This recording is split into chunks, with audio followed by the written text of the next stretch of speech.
This is Ben Davison. Subscribe to Stephen Icon. Okay, so when we're hearing people like Frank Warren, Bob Arum, the pundits on ESPN and TNT Sport, when they bring in numpties to talk about Tyson Fury versus Francis Ngannou, and these same old numpties will say how Francis Ngannou probably hits harder than any man on the planet, and even the great Tyson Fury, who once got up from Deontay Wilder, probably won't get up from a Francis Ngannou punch. All right? Okay, that said. Now, Tyson Fury's fight with Francis Ngannou in Saudi Arabia is not on Boxrec. And the only reason why it will not be on Boxrec is because it's not a professional bout. It's not. If it was, then it would be on Boxrec. Doesn't matter whether it's a 4-rounder, 8-rounder, 10-rounder, 12-rounder. It doesn't matter. Now, this fight is a 10-rounder apparently at 3-minute rounds, okay? But it's not on Boxrec because it's not a professional bout. And otherwise, it will not be on Tyson Fury's record. So, well, what else could it possibly be then? Amateur style? No, it won't be that, because then you're talking 3 rounds at 2 minutes each. So it can't be amateur. White collar? What, you think a professional boxer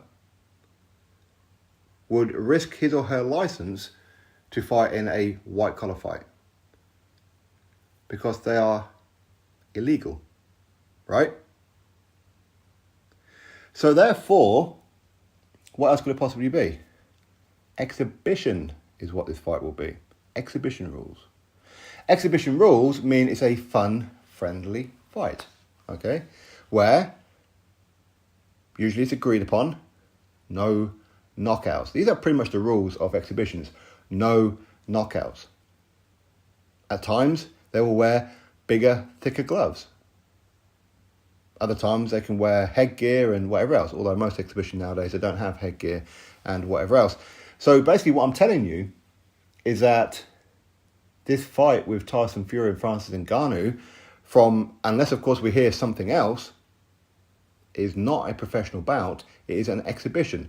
So when we're hearing people like Frank Warren and everybody else saying Francis Ngannou's got this big puncher's chance and all that kind of stuff, well, there's this MMA guy who's never once had any form of boxing fight in his life, fighting against the WBC World Heavyweight Champion, and he's not allowed to knock out Tyson Fury under exhibition rules, right? Now, it goes both ways. Tyson Fury is not allowed to knock out Francis Ngannou, but of course there are other ways around it, of course.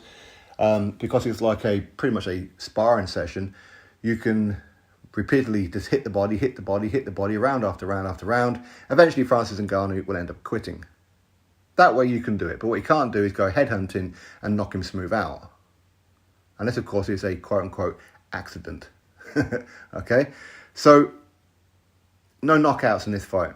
Also, most exhibitions are premeditated results. Doesn't matter how the fight goes. You can knock down your opponent 2 or 3 times every single round, but ultimately it's going to be called a draw. It's pretty much WWE, is what I'm telling you. So when it's being sold to us that Francis Ngannou's got this puncher's chance, which even if he was allowed to throw this punch, he won't be able to land that punch. Not on Tyson Fury. Not in the boxing ring, he won't, okay? In the MMA cage, maybe he can set him up for it, but in the boxing ring, no chance. But even then, that's been taken away from him. So the one selling point has been taken away. So baddest man on the planet versus baddest man on the planet for the right to become the baddest man on the planet, allegedly, which of course we all know that isn't, because John Jones is the best in MMA and Alexander Usyk is the best heavyweight out there, not Tyson Fury. Okay? But that said, that's opinionated. Basically, we're being asked to pay a pay-per-view premium for a fight that's premeditated. The result is premeditated. Why do you think Tyson Fury looks so fat right now and all flabby? Because he hasn't been training properly. He's not taking it seriously. He doesn't need to take it seriously. Even if it was under professional rules and it was going to be on Tyson Fury's Boxrec record, he still wouldn't need to train. He could live in the kebab shop from now until fight night and still beat Francis Ngannou in the boxing ring. Derek Chisora would punch upside down Francis Ngannou. Even most heavyweight prospects around would knock out Francis Ngannou in the boxing ring. But this one, Tyson Fury's not allowed to knock him out. But as I said, there are ways around it. Tyson Fury can have like a little bit of fun, move around. Of course, you know what, he'll find 10 rounds for 3 minutes, easy work, okay? We know that his legs are pretty much shot now, but he can still do 10 rounds quite comfortably against somebody who won't be able to land on him. He'll just slip and slide him, throw him body shot, body shot, body shot. Eventually, Francis Ngannou may quit. But if it goes a distance, it's going to be called a draw, okay? And you're being asked to pay pay-per-view for this. So unless Frank Warren wants to come out and dispute what I'm saying here, okay, the first question he's going to have to answer is, then why is it not on Boxrec? Because it is a professional bout, then it should be on Boxrec, okay? But ultimately, you see, they can say, no, that's not true, it's not exhibition and blah, blah, blah, but ultimately keep it behind scenes that it is going to be an exhibition. At this point, you've already paid for it, and ultimately, you're going to watch this fight, and it's going to be called a draw. It's going to be having like a little bit of fun, some WWE-esque play-around stuff, and you'll have to pay pay-per-view for it. Oh, well, too late. Thank you very much for your money. Yes? As I said, unless, of course, they can come out with something else and put this fight officially on Boxrec. But there again, they can still put it on Boxrec, but still behind the scenes have it as a gentleman's agreement that it's an exhibition bout. Anybody want to dispute me on this one? Drop your thoughts below. Click thumbs up, subscribe. Catch you next video.